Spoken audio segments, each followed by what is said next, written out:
Good morning. Thank you all for being here. Deciding how to spend taxpayer money is our most important task as lawmakers, and the only one we are constitutionally required to undertake each year. When Missourians give their hard-earned tax dollars to the state, they have a right to demand that their money is spent appropriately, wisely, and compassionately. But because of short-sighted tax policy decisions that have been made over the past 15 years plus, crafting a budget that adequately addresses the state's needs becomes increasingly more difficult with each passing year. As the Budget Committee begins the markup process today, House Democrats are dedicated to producing a spending plan that reflects the priorities of working Missourians, provides the basic services they rely on, emphasizes the importance of public education, and protects the most vulnerable among us. Difficult choices will be made in the coming days. House Democrats will do everything possible to ensure that those choices always put Missouri's families first. I'd like to hand it over to Representative Kendrick, who is the ranking member on our Budget Committee. Thank you. Great. Thanks for being here today. I'm sure you guys follow revenue as closely as I do. Revenue is still down significantly for the year. Again, expect that to be made up mostly by surprise tax bills that are going to be hitting people's doors in the near future, smaller refunds, larger bills that are going to be paid by Missourians across the state that will likely get close to, if not balancing, this year's budget moving forward. I want to start off by talking one of the things I think that surprised me the most about the House Committee substitute that was presented this last week by the Budget Chair. And that was $100 million in general revenue funds going towards the state road fund. That's the first time in the history of the state road fund in about 100 years that we're seeing general revenue go towards repairing roads and bridges, and that's $100 million. That's a significant amount. Not blaming the budget chair, I'm not blaming the governor as well for looking for solutions, but $100 million in general revenue is a significant amount of money. But when you're looking at talking about roads and bridges and what it's going to actually take to repair roads and bridges, it doesn't go very far. You're looking at a Boonville, I-70 Boonville bridge that estimated repairs are around $280 million.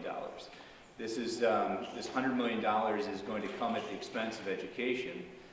Both K-12 education, higher education is also going to come at the expense of people who we have cut off of prescription drug benefits, 60,000 seniors that have been hurt by that, as well as individuals with disabilities who have seen a loss in their in-home care due to cuts to the CDS services as well as home and community-based services.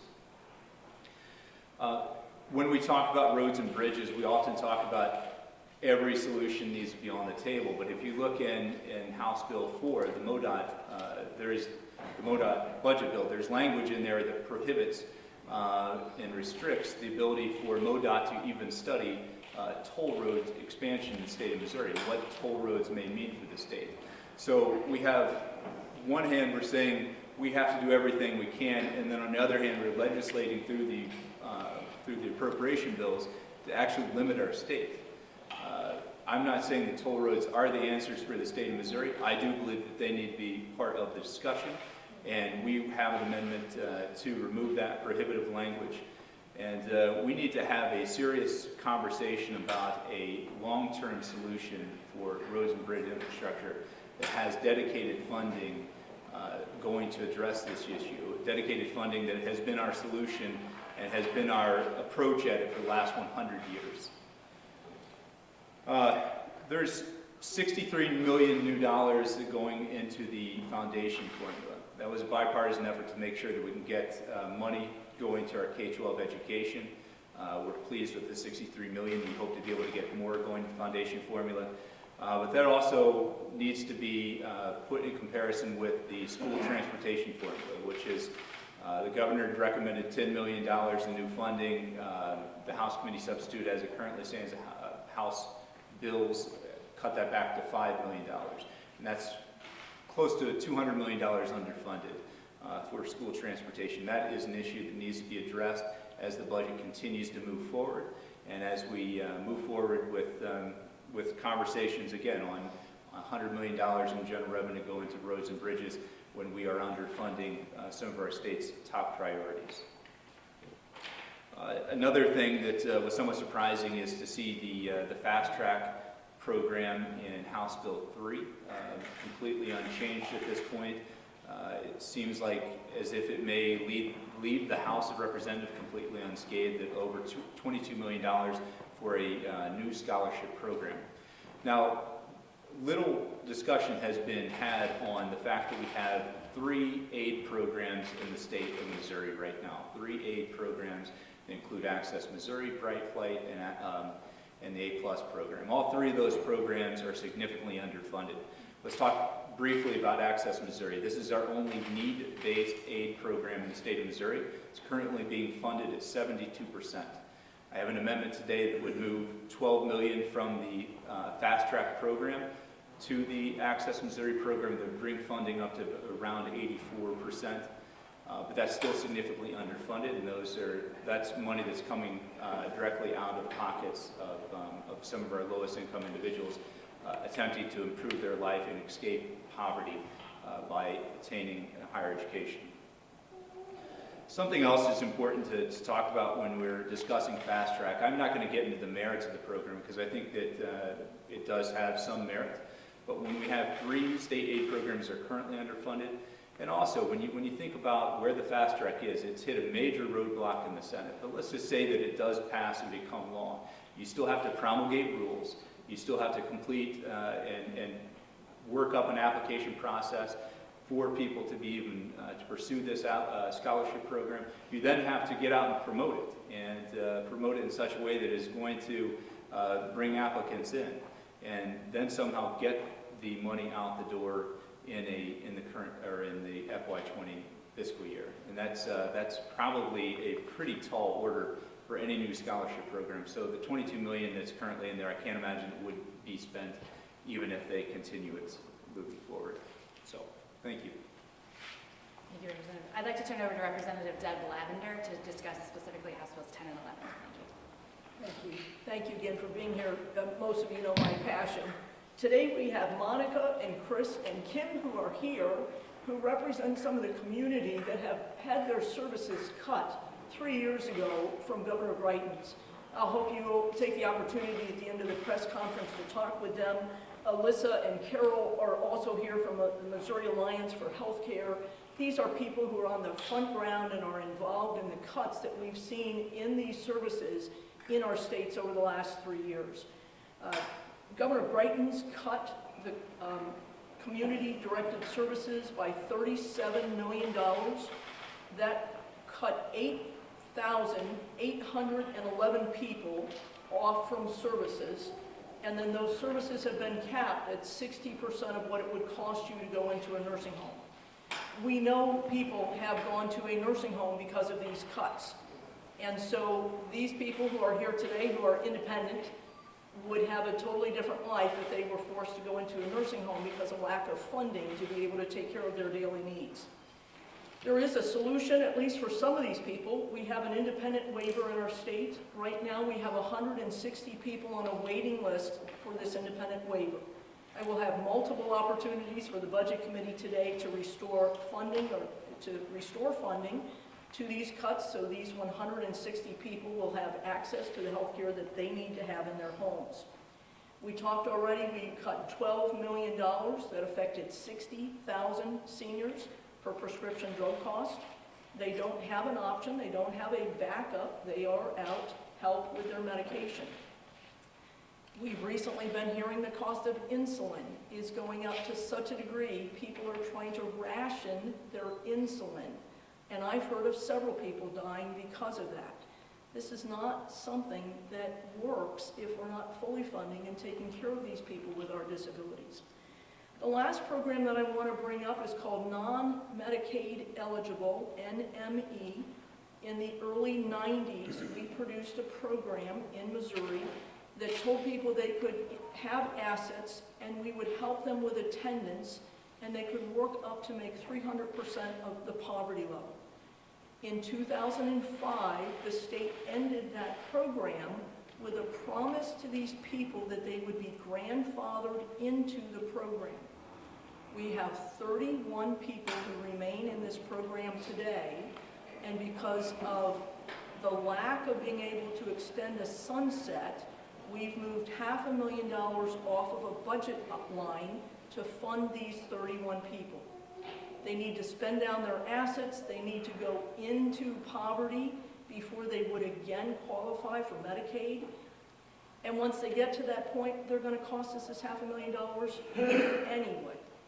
So I don't know why the state of Missouri today is deciding that we're going to break our promise to these 31 people who remain on this program that they've been grandfathered in since 2005. So the Budget Committee will also have an amendment today to restore that funding for them as we're able to continue to keep our promise to them.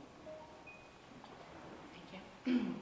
You know, everyone always says that the budget is a moral document, and I'm hopeful today that in the budget market process, there will be some serious conversations about the morality of where we're spending our dollars. And I do want to highlight again that all this is said where we're currently standing now is just based on the fact that tons of Missourians are going to have these surprise tax bills and pay those bills on time. Our GR is down negative 5.5% as of this morning. To hit our CRE, lots of people are going to have to pay these bills in a timely manner. With that, we're happy to take questions. Missouri has one of the lowest cigarette tobacco taxes in the nation. Is there a discussion being had about possibly bringing in more revenue through a new tax in that area? We do have the lowest cigarette tax in the nation. There has not been much of a discussion this year. There has been a discussion in years past. Obviously, there was a ballot initiative that was out there where a question was put to the people on increasing the cigarette tax, tobacco tax, in order to pay for early childhood education. That's failed. There have been multiple attempts to ask voters to approve it, and it failed. I suspect that as we move forward, that may be part of the discussion again, but I don't believe that there's any legislation filed at this point to address that. Do House Democrats support Governor Parsons' bonding plan for transportation? No. And again, it's no disrespect to the governor. He wanted to come up with put a proposal out there that started the conversation. I just think that proposal is a non-starter. It would have borrowed $350 million. It would have been a 15-year repayment on a bond at $30 million a year coming out of general revenue. This $100 million that is being proposed right now to come out of general revenue, that is basically, I don't know that the budget chair called it a promise, but the intent would be for him to continue to appropriate $100 million for the next 4 years to go to roads and bridge through the state road fund. But no, I think generally just opposed to general revenue going towards it. General revenue is a precious fund, and again, $400 million, while a lot, won't solve our infrastructure problem. And that's part of my concern, is that as we have this conversation, as the media puts out, writes about and broadcasts that we have $100 million going towards the state road fund, that people will see that and say, well, see, we didn't have to pass that gas tax. You've solved it yourself. And that is very much not the case, and we want to make sure that narrative doesn't get out there. $100 million is a lot of money. It does not get anywhere close to addressing this long-term problem. What would? How much would the Democratic Party, how much would you say is the amount that would make a significant dent? Proposition D, I mean, the 10-cent gas tax was a short-term, a mid-range solution, I guess. You're looking at probably a decade plus on being able to shore up and to do the repairs that are needed to current road and bridges. But it wouldn't have done much to expand infrastructure in the state of Missouri. It's a significant dollar amount, and that would have been, hundreds of millions of dollars coming in each and every year to the state road fund that would help us meet our federal highway matching funds as well. This is, I don't want to put a dollar amount on it, but it's a significant need.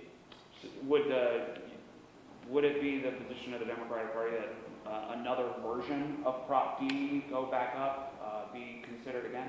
The General Assembly should own the failure of Proposition D. That was a horrible ballot language. That was a horrible amendment that was put on a bill that was moving right at the last of session.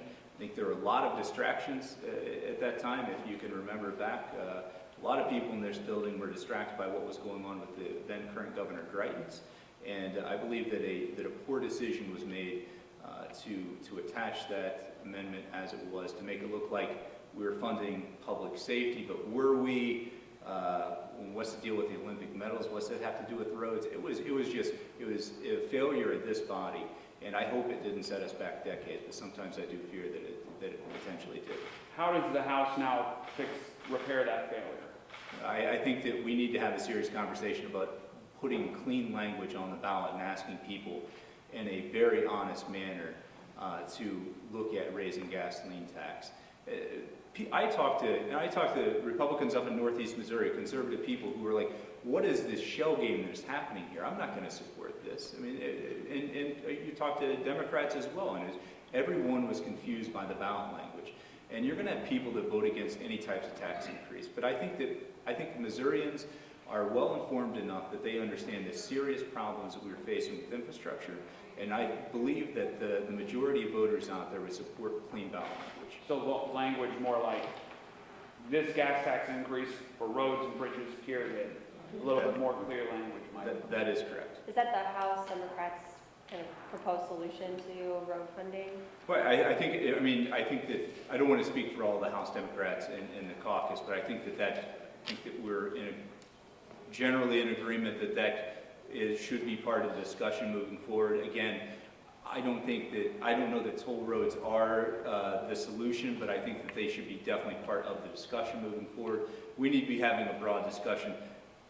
That being said, general revenue is not the way to do it. Have you gotten any clarity on the prison lawsuit that the state owes $118 million and is not being paid? I'd say we don't have much more clarity than the article we saw over the weekend.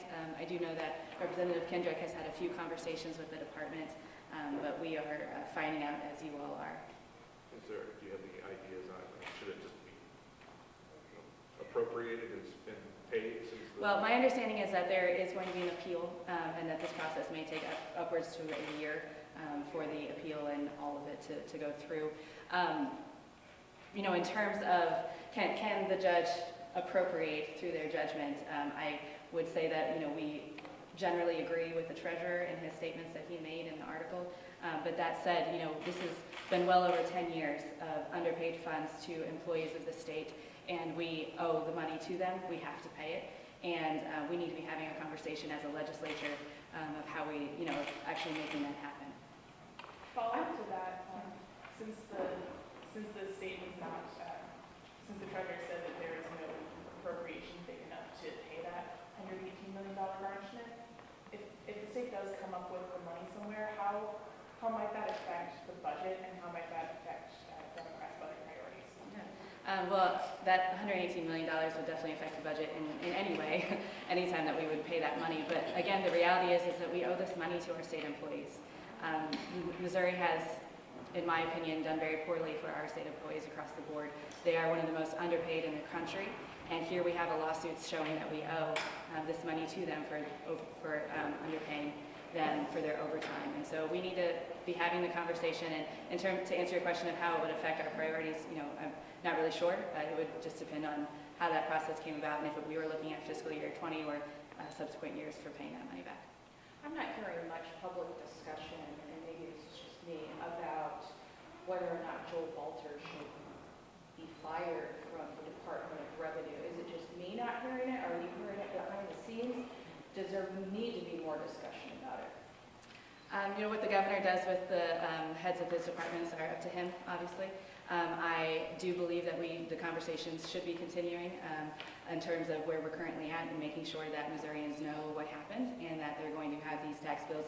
And not just that the bills will be there this year, but this is, as he continuously says, the new normal. We need to make sure folks that understand, because of the Trump tax changes and then what subsequently happened here in the Missouri Legislature, what they owe or what they're not getting back this year is what they're going to continue to have. So the conversation for me is not about whether this man has his job, it's about making sure Missourians know what's going on.